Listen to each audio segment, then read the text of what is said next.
have with us Donny Brewer, 17-time Entertainer of the Year for the Trop Rock Music Association, and songwriters Eric Erdman and Aubrey Wollett, and hopefully to be joined shortly by Erica Sunshine Lee, and maybe later we'll edit in Tom Shepard and Aaron Shears, who are also part of this conversation. And all of our performers, our interviewees here today, are scheduled to be performers at the upcoming Meeting of the Minds in early November in Key West. Donny as part of the Dock Rockers. Actually, Eric, you're part of the Dock Rockers as well, aren't you? Are you gonna? I don't think so. I mean, I think I'm gonna come play a few. Your guest artist. Does that count? Do I get counted as an honorary Dock Rocker? Okay. You heard it here first. That's I'm really taking it. Donny. And then, of course, Aubrey Wollett. Rob Hill said it. It's true. Aubrey Wollett and Erica Sunshine Lee are both participants in the Girls Just Want to Have Rum opening night on Wednesday, November 3rd. And we're here today to have a conversation that is going to be the basis of an article for the Meeting of the Minds program called The Art of the Co-Write. And we're talking to these great songwriters about the process and the benefits of co-writing music. And I know all three of you, do you guys all mostly co-write, or do you write as many songs individually or solo as you do with co-writers? I have gone through phases where I was about 50-50, but I would say I'm probably 80-20 at least co-write to solo writes these days, probably more like 90-10. Yeah, I would say initially I was always just a solo writer, and my first two albums I co-wrote almost exclusively with my brother. He's a lyricist, and then after that, my darling wife Michelle had the great idea to take some of the co-writes that I'd been doing with different trop rock artists and put it all onto the Winnebago tapes, and that has just been kind of it's kind of brought me into the community, in the songwriting community and the co-writing songwriting community, in a way that that wouldn't have happened had it not been for that album. And so I've taken off from there. I'm probably a 50-50 these days. Okay. Aubrey? Yeah, I feel like I do a lot of co-writing, a lot more. And but I like to kind of start off something by myself, and then I like that group kind of effort to create something. I'm less judgy on myself when I bring somebody else in. Okay. That's why I like it. We just got joined by the lovely Erica Sunshine Lee, who briefly left us with a permagrin on her face. I'm here. The question that I just put to the group, Erica, was whether to the extent to which you do co-writing as opposed to writing on your own. Do you mostly write as a co-writer, or do you write as often or more often as a solo writer?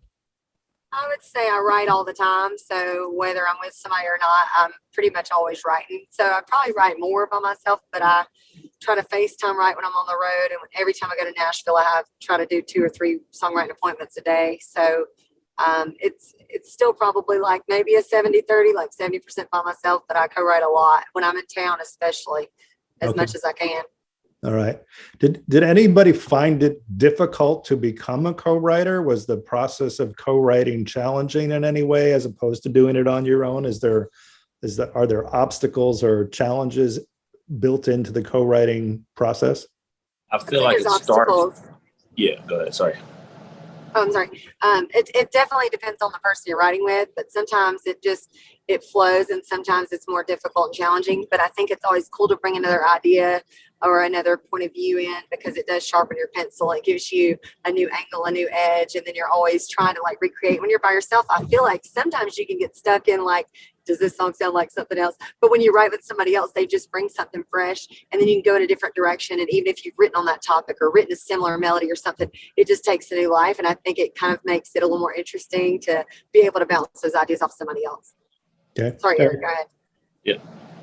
I feel like for most people that I've talked to, and I know it was this way for myself, starting to co-write was tough because everybody initially, you have so few ideas that you think are great. They're like your little precious things. And in order to co-write, you have to be willing to kill your darlings at some point. And sometimes you're going to throw them on the table, and you're going to wish you had, not wish, but it's like the idea is not going to be served to the extent you wanted it to be. But hopefully for every one of those, there's 50 that were way better than you ever imagined. And that's a hard step to make. I think when you're originally going into it, the more you write, once you, like Erica is writing every day, I'm writing every day. If you're writing all the time, it's not that the ideas are any less precious, but you're okay because you know you're going to have another one tomorrow to write. Whenever you're writing one song a year, it's real hard to put it on the table and let somebody else get their hands on it. Well, that phrase that you use, "killing your darlings," is an adaptation of an expression that Donny uses about killing your babies. Donny, explain what that means to a songwriter. Well, I mean, it's exactly what Eric was saying. You're killing your babies. In fact, when you go into a co-write situation, I'm sure these folks will attest that they have unfinished songs that they won't bring to that table because they know that particular one is the one that they think is going to go to college and medical school. So they don't want to give that baby away. But this other one, it could be great or it could end up in the gutter. Let's throw that one out there and see what happens. But it's exactly that. It's like, I can make more babies. I'll throw my baby out there. I can make more babies. I was wondering how long it was going to take this interview to go sideways. Well, but I mean, it's true. But what does it mean actually to kill the baby? Well, the killing the baby would be, I guess. So bad.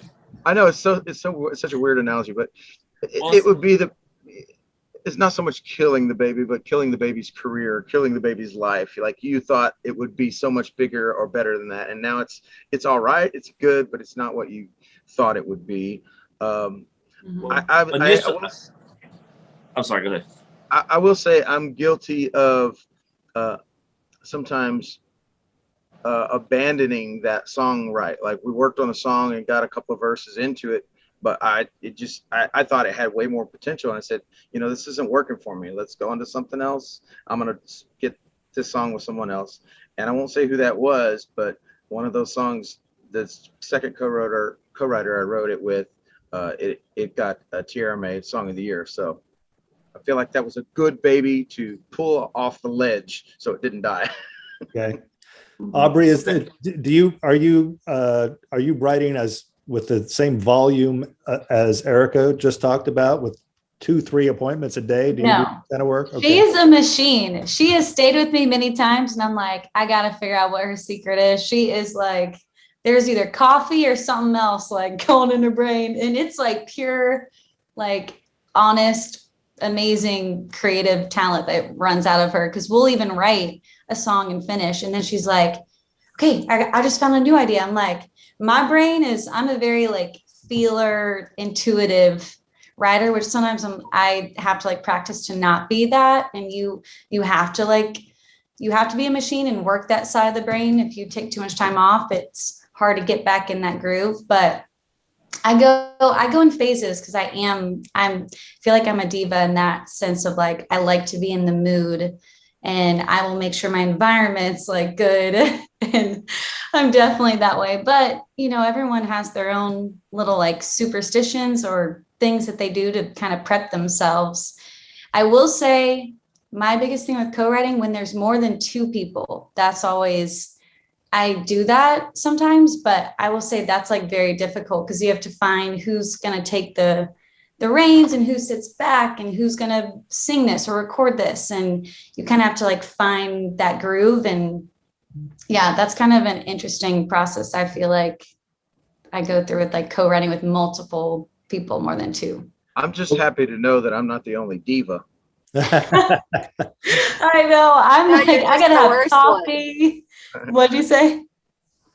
I said, no, you're just the worst one. Just the worst. Yeah, because I'm not a brick wall, no windows writing appointment guy. I just can't do, and I realize that's a skill, and it cranks out hits, and that's an amazing thing. And I just can't do. I gotta be inspired. I gotta go to Juanita's house and look at the waves fall in. So Aubrey, you said that it sounded to me like you were saying that when you start a co-write, that you want to start out with basically a draft of some sort, or a partial. I definitely feel more confident if I'm being honest, if I am with the co-write and somebody else has the idea, it takes a lot longer for my brain to wrap around how they feel. Like I always said, like, especially writing in Nashville, I kind of I was, you have to be honest of like what you bring to the table. Like, what are your strengths and your weaknesses, and be okay with that to make a great song. And I would kind of say, like, I knew that I was kind of a selfish writer in the sense of like, I like to sing the song. I'm going to put more into it when I like singing it while we're writing it. And if I kind of like check out, unfortunately, mentally, when I'm like, oh, I would never say those things, because I like bringing the song to life on stage and playing it and, performing it. So I think everyone kind of has you have to be aware of your strengths and your weaknesses to make that good song together and be a team to create a fun and good song. Speaking of being a team, I don't know if it's more, if we have more than two pairs here, if there are different combinations, but I know you and Erica have written together. I know Eric and Donny have written together. And I want to ask each of those songwriting teams a specific question. You and Erica wrote a song, I would say a year and a half ago or so, that it just like lit me up. I thought it was so beautiful. So it's called Lighthouse, or The Lighthouse. Lighthouse. Mm-hmm. Yeah. And so, yeah. And I think you went and posted a video of that like 5 minutes after you wrote it or something like that. Erica did. She's the machine with that. She's like, let's go. We got to share this. Let's do it.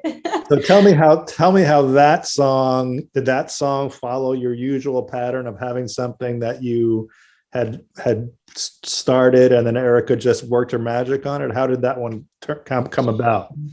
I mean, I'll let her speak about it too, but from my perspective, it helps when you're friends with the person you're writing with, because you're more willing to let down the walls of being honest with yourselves than going towards an audience. So we were I call it like writing therapy. I feel like I start off all of my co-writes where I'm like, I got to like tell you what's going on. I want to talk about this. And then Erica's strength is she'll listen. I'm pretty sure we both were venting. And then she's like, light bulb, let's do it now, and then she had the guitar ready and started playing a little melody. And like right then I knew, I was like, I'm like already in the zone. I don't even know. She didn't even say a word yet. But I was like, this melody, I feel it. I love it. Again, the vibe, when it feels right, it's easier to keep going with. But yeah, I'll let her kind of put her 2 cents too. So Erica, how long into that session was it before you realized this one's going to be something special? I was walking down the stairs. I don't know if I just got out of the shower. And I was like, Aubrey, listen to this. And I was like, oh my gosh. Like, I just started thinking, I was like, I don't want it to be like a cheesy song. I want it to be like inspirational, but I want it to be like powerful. And I want it to be something that a mama can sing to her kid that's lost. I want it to be somebody that's searching for their faith, that's lost and wandered from God, and also a relationship that's drifted apart. So that way we can never say like the perspective, and anybody can relate to it, because we've all been in one of those situations, if not all of them, being the child that's lost, or being the parent that's lost, or being in the relationship and just wandering and searching. And I just thought that was cool. And I didn't want it to be like end with I am the lighthouse. Like, I wanted it to be a little bit more obscure of a hook. And so when I was walking down the stairs, I had that melody, da da da da da da da da da da, and I was like, what do you think about this? And she's like, yes. And so we were just both like on the same page. And obviously we had both been through some struggles and some tough times in that situation. I was in a tough relationship, but I think both of us can just relate to like searching and wanting to be rescued, but always want to rescue the other person that's lost. And so I think that that's just such an empowering song, and it gives people a positive message of hope without being like super cheesy, Mm-hmm.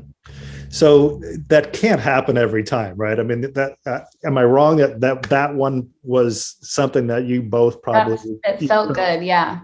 Yeah, it just instantly felt right, and it was cool because we both felt it, we both know it, and we're able to sing it, and it's a message that anybody can sing. But it also fits both of our styles really well, and our faith and our personalities, which is not always the case. When you write with somebody that's complete, like Aubrey's a lot more reserved, obviously, but her style and everybody is a lot more reserved, Erica. Thanks.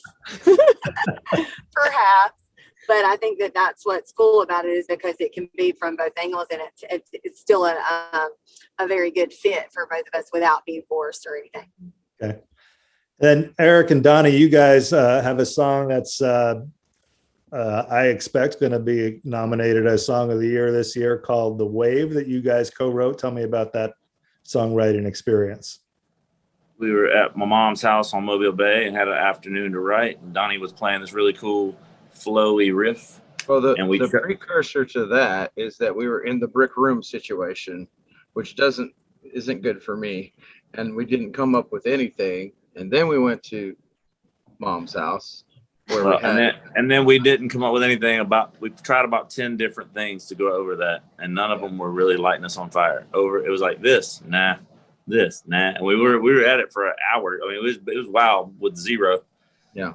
And then literally Donnie was like, look at that wave, where it came from. And we were both like, and then once we had it, then it didn't take 45 minutes or something. We cranked through it. So, and I think sometimes with you, you're with different writers, you know, the caliber of that writer, and you don't want to start something that isn't great. Like maybe with somebody else, you'd start something good and you get a song out of it. Maybe it's, you know, maybe it'll be great. Maybe it won't. But when you're with somebody who you already know is just that you feel like is above your caliber of writing, you just don't want to start anything unless it's great. So you don't even try until like, probably there were 10 ideas that day that I didn't say because I'm like, nope, that's not on his level. Man, like get no out of pressure. here. Get out of here. I have like a weird, I have to say, I'm not the most easy person to write with. I have like a weird That's why your tick. songs are great.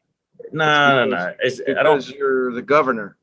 No, it drives some people crazy and they can never get anything done, which is a fault of mine. It's definitely not a brag. It's a thing that I try to get better at, but I don't care if we write something super abstract and like Tom Waits song where it's just a bunch of imagery, or if we go Willie Nelson and make it a movie and say she walked in, he did this.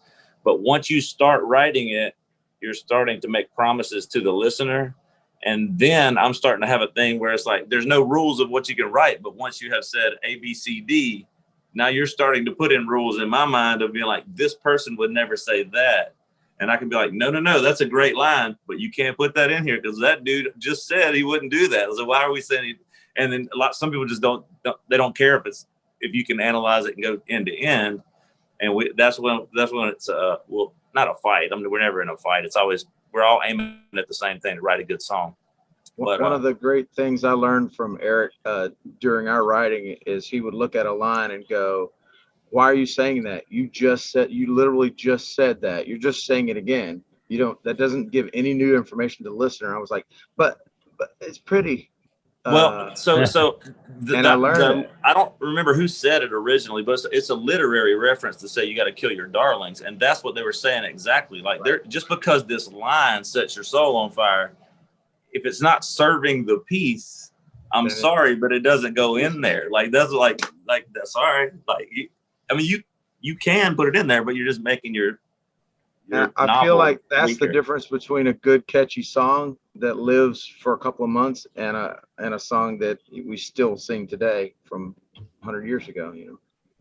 Yeah. Well, I mean, that would probably be true of any sort of literary form, right? If you're telling a story or I know I had the experience during a screenplay, right? That I was just in love with this scene. And then I had an agent tell me that's a great scene. Take it out. It doesn't advance your story. And it sounds like you're basically talking about the same thing. If it doesn't advance the song or serve the song, then it goes no matter how good it is. Maybe it shows up in some other song. This is super tangential, and I'll try to make it brief. But what I came to realize when, like Donnie was saying, word efficiency is a big part of the whole game. And it's like if you've already said it, think about it like this: a pop song is typically between 3 and 4 minutes, or there's going to be an intro of music. There's going to be some music between the parts. There's going to be an outro. So cut a minute out of it. Now you're down to like 2 minutes. All right. There's going to probably be a chorus that repeats. That's not new information. Cut another 30 or 40. So you have like a minute or a minute and a half to walk into a room full of strangers and tell them a compelling story. So if you go in there and you start going, one time I had a car. I mean, it was like a car like with wheels, and then like had a steering wheel. Like they're like, so what? And they're like, and that's the end of my speech. like you never got to your point because you only have you have way less words than you think you have to tell your story. And I think that's if you have a partner, if you're co-writing, you have a partner, they're going to see those things more than you do, especially if, like Aubrey was talking about, you bring a piece in that's already one of your babies. And that's another way you need to kill your baby. Sometimes you've lived with this part for a while before you brought it to this person, and you didn't see it from that angle. Whatever the correction that needs to be made to it, you have to be not afraid to kill that baby, even if that baby is just that one line or that one ending or that special hook or whatever. You have to let them take hold of it and see what they can do with it. Erica, do most of your co-writes end in a session, or do these sometimes get extended to the next one? I finish like 98% of my songs unless I'm writing with Eric Erdman. We get sidetracked in golf on something else, then we decide it's not good, so we have to stop. But I mean, no, typically, like when I sit down, we write the song and we finish it. There's been like 2 times I've gone back and rewritten this song and worked on it, and it got better. But I think with my ADD, it's got to start and finish, or else I'm not going to be that intrigued to go back and work through it because it's just kind of over for me. It's like a moment of lightning in a bottle, and once it hits, if I wait too long after that, it's kind of gone. So it's really hard. But I mean, there's something to be said about rewriting hits, because they say hits aren't written, they're rewritten. But for me, it's more of a feeling and an emotion, and it's that instant of catching the magic. And then afterwards, it's like if I'm playing it live and I want to sing a little bit differently, or the dust will settle and change the beat of that, or, there's certain things that I feel like as I'm playing it live, the dust settles, but typically I write it and it's done. And why now, like we talked earlier about the feeling that you get when you write a song like Lighthouse, and even before it's done, that it's going to be something special. When you don't have that feeling, you're halfway through a write and you just go, okay, this is just going to be one of 1,000 songs that I don't even remember a year from now. What is it that keeps you going through that process? What's the incentive to finish? You break the arrow off and then you shove it the rest of the way through. Yeah. I mean, it's hard to like let it go. And sometimes you just know, like, okay, but sometimes I still want to finish it, even if it's not like the greatest hit of all time. You still want to finish it and get the story finished and completed and the thought. And you might want to go back and rework the melody or analyze the lines and see if you can make a line better. And then when I'm playing it live, sometimes it's then that I'll just feel like, oh, this doesn't flow as good. And then I'll end up changing that line, and it becomes more suitable, or I'll feel more confident singing it, or it just sounds better. But for me, it's kind of like I'd rather just finish it. And if I don't love it, or I'm not in love with it, then I've been 2.5, 3 hours deep into a songwriting session. We weren't getting anywhere, and I've just scrapped it and we started a whole new idea. And I ended up loving the second song we wrote. So that's possible too. Aubrey talked about how she approaches things. She likes to go in with a concept fairly developed, at least partially. But if you're doing 2 or 3 a day, you must be going in sometimes with just nothing. Because a lot of times I start fresh. I might have an idea, but I pray a lot of times before the songwriting session. And I've had so many times that right before the session, I'll get a melody idea, or I'll be singing in the shower or driving down the road to the gig or to meet the co-writer. And a lot of times I'll get the idea, or when they're coming over to the house, I'll have this. And then once that hits me, I feel like most of the time that's where we go. I mean, obviously if the person's down with it, but I mean, more times than not, if it's a strong feeling or a strong hook or melody or those lyrics, or I'm like, I just feel like this is what God's put in my head today. As long as they're cool with it, we'll just roll with that. But then sometimes we have an hour-long counseling session, and I go through, pour my heart out, or they do, or we kind of meet in the middle of what we're going through. And we might be pouring our hearts out in a sad song, and then we end up writing a fun, party song just to get ourselves out of a dumpster mood. Or sometimes we just continue with that thought process, and whatever we're talking about sometimes just becomes that topic. But I don't really usually try to map out like, here's 10 powerful hooks that I really want to go with. I just think that the person and I kind of go on this date, and we ask questions and we build rapport. And then next thing you know, we're going down this like pretty little alleyway and trying to figure out, the long walk on the beach. And then we get to the hook. Or sometimes, a lot of times I feel like I start with the hook, but there's times you just run around in circles and then you go, oh, this is it, I have a question for the group. Because I really don't, I guess I really haven't even experienced this, maybe once. Do you guys, whenever you're set up with a writing meeting, you've maybe texted that person online or whatever, but you're set up with a writing session with a person that you don't know anything about really, other than what they've written. I mean, is it like a blind date? How do you prepare for that? What do you do? Great question. I mean, Aubrey? for me, it is a total blind date. Go ahead, Aubrey. Yeah, no, I was gonna say that's really hard for me. I think I'm very like quiet about my like instincts, I think. So when I'm with a really new person, I'm trying to figure out their style. I definitely have realized over the years, when I walk into especially a new write that I'm not friends with or have never written with, I'm very like, okay, how's this gonna go? I don't like to set any like bar or anything. I'm like, I just need to get to know the person, because I don't know, for me, I think it's about building that relationship to write a better song. I think I've always been kind of taught from mentors because, especially in Nashville, people would say, oh, I want to write that hit writer or da da da. And I was an assistant to one, and people would always try to knock on his door. And he would always say, dude, I'm trying to write with my like best friends, and they're called like the peach pickers, and they would write at least once a week, usually more. But I feel like I witnessed that, and I've taken that on my own, that relationships and friendships created really good songs because you become really honest. And so when it's new, I think I kind of clock in like, okay, I might not get to write a full song, but I'm prepping for, hopefully we like connected and there's chemistry that we get to write again. Hopefully we do write a song, but in my head, I'm kind of like, sometimes it's like builds through that relationship first, but that's kind of my stand on it. And maybe that comes from like if you're writing a song that you want to last, you want to be big, you want to be a great song, it needs to be honest. And if you're not sure what's honest to that person, that becomes difficult. So you gotta get to know them, know what they're about first, if you want to write something that's honest for them as well as you, and not just a cookie cutter, Do y'all, other than Aubrey, do you relate to what she just said? Do you have the experience of writing better with somebody? Let me expand the question a little bit. Does anybody feel like it's easier to write with somebody of the same gender or generation or background?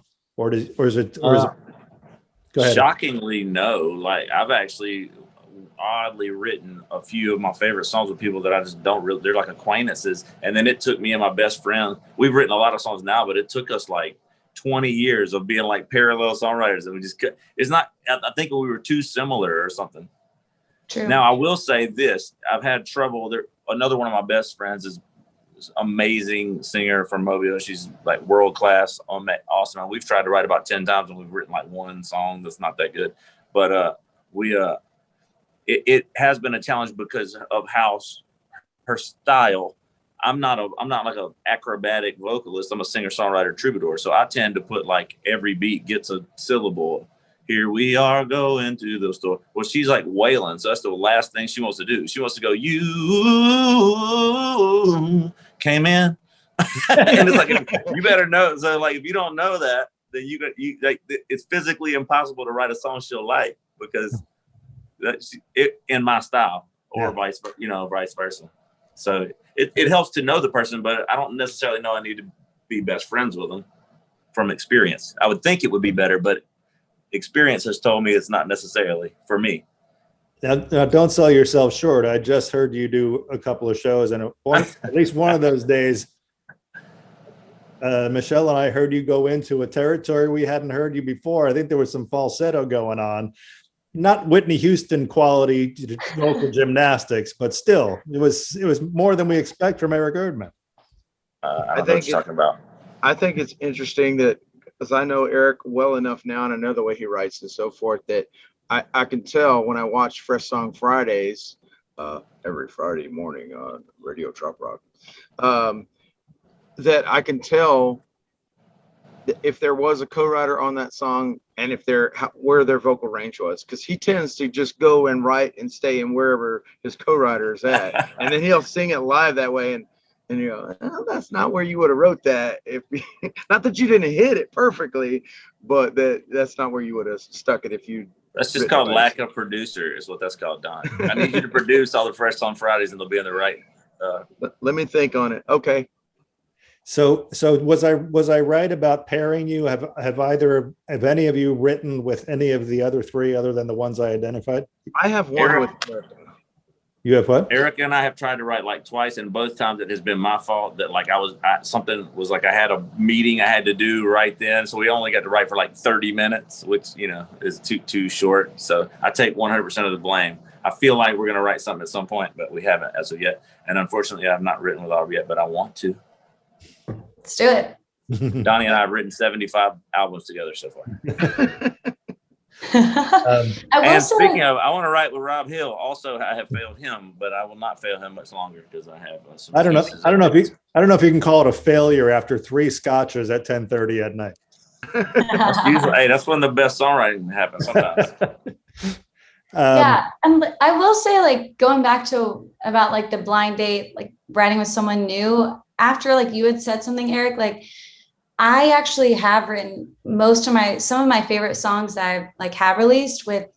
It was someone who connected us through Nashville, and I was living in Florida, and I didn't even know him. And I feel like it just depends on like what happens. And I think mentally you have to be prepared that sometimes it doesn't click, and that's nothing against either person. That just means there wasn't like a writing chemistry. It's kind of like the blind dating, but there's nothing against you're not a good writer, you are, or whatever. It's not at all. You have to like kind of move on and be like, well, we got to like keep creating, because usually you have already written a good song, and that's why you wanted to write together. Right. And you have to find out. Is this the co-writer equivalent of being put in the friend zone? We're past that. Okay, tell me, each of you, tell me what's going on in your latest or upcoming project. What are you working on outside of just going around singing to people? I'm about to release a single and another EP, so I'm really excited and about that kind of too. a perfectionist about. I've like re-recorded some of them, and I don't know. Whenever I put something out, like I want to be able to like dance to it in my own kitchen, and that sounds silly, but it's really hard. It's hard for like a performer to listen to your own music and be like, I'm jamming, and I feel like I can only do it like once. If I start listening over and over, like then someone tell me something's wrong with me, like, but I'm excited. It'll be, and Lighthouse will be on it too. And then another song I wrote with Erica also. So I'm excited. And is, what does the EP have a name yet, or is it yet to be titled? It'll be titled Honest.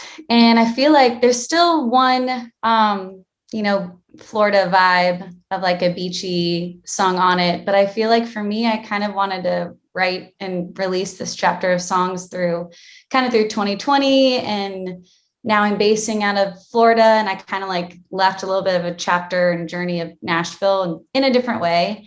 And I feel like I always say my EPs are like my little diaries that I'm like sharing with the world. Are they all Aubrey Wollett co-writes, or do you? Yes, I think they're all co-writes. Yeah. Mm-hmm. Okay, cool. Well, I'm looking forward to hearing some Aubrey Wollett music. That's exciting. I'm Donny looking Brewer. forward to it too. Donny Brewer, what's next for you? Well, currently the singles that I have out are The Wave with Eric Erdman. Yay.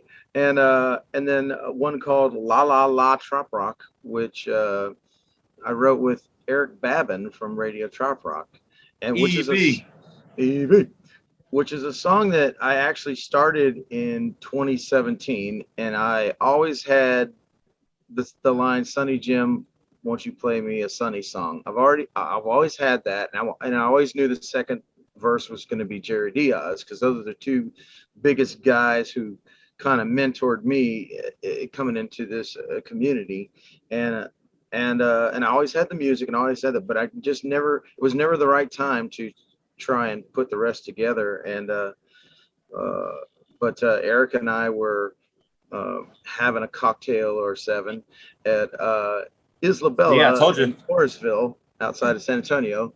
Fred and Sarah's place out there, and that song just immediately came together instantly, and so we're very proud of that one. I'm trying to push that one. So this is And like then, your trop rock name dropping song. It really kind of is. Hank And Williams Jr. of trop rock. You're gonna Willie Waylon and well, it's just I really just wanted to, and it's not everyone in trop rock, and it's not everyone in the community, but it's the ones who have influenced me the most during my writing and things like that. And I will tell you, the song changes wherever I play it. Different people get mentioned and so forth. So if you're hanging out Rob Hill, you'll probably get mentioned in there. Don't worry about that.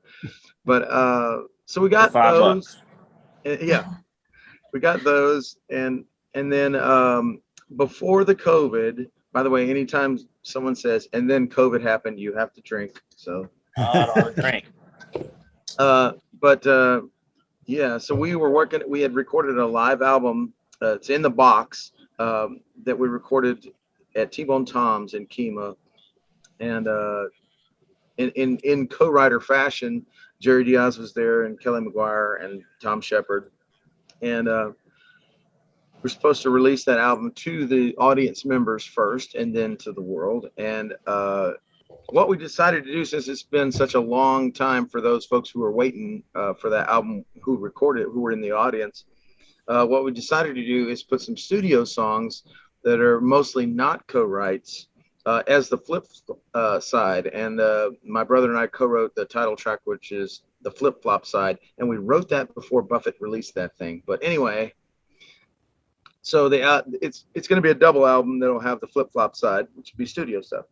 And then during all of this, we're working on Winnebago Tapes 2, which is all co-writes. And the kicker is we hope to have as many of these songs co-written with one artist and sung by another artist with me. So we're trying to get as many folks on there as possible. And I believe that's where COVID happened.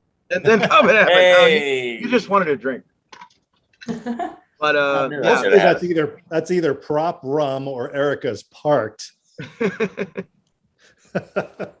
Hey Erica, while we have you on a clear picture and unmuted, tell us what you have going on next. What's your next recording project or writing project? Rose all day, baby. Nah. Actually, I'm so pumped to tell y'all, I just recorded 24 new songs, and I'm releasing a double album called Same Ship, Different Day within the month. Nice. Wow, that's big news. A double So album. this is my 10th album, and I wanted to go big because it might be the last physical CD I ever print up. So I'm going to give it all I got in 24 songs, and so I'll have it like A side, like Same Ship, and then B side will be Different Day. Eric, what's going on with you? What do you got coming up? I'm very excited to have a new project too. I just recorded it. Welcome to 1979 in Nashville. It's just an EP, so we're going to release a single, I believe, in October, but the date is pending. What now? Anyway, Slacker. but I'm called you a slacker because you don't work very much. You don't do very much at all. But I'm just that's on my radar. That's the main thing I'm looking forward to is just this EP coming out. It's just 6 songs. I'm gonna go back in the studio and what now? And who produced? Who helped you record that album? Who was that? Justin Weaver, who's amazing. That dude is a brilliant man. Trying to get you to drop names, man. He plays guitar for Winona. He plays guitar for the Dixie Chick. Well, sorry, the Chicks. There's no more Dixie. It's great. But he's a really great guitar player and a really great producer. So I'm excited. Everything sounds good. I'm happy how everything turned out. And Donny Brewer has co-write on that album. Yay. All right. Well, I want to thank you guys. I have really enjoyed talking with you. I've got Donny Brewer, Eric Erdman, Aubrey Wollett, and Erica Sunshine Lee on the screen with me.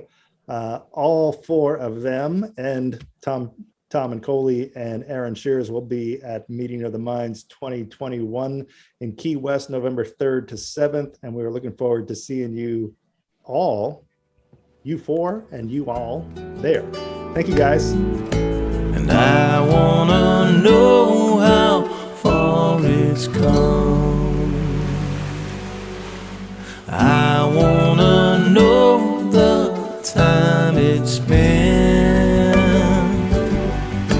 I wanna know 'cause I wanna go. that way has been.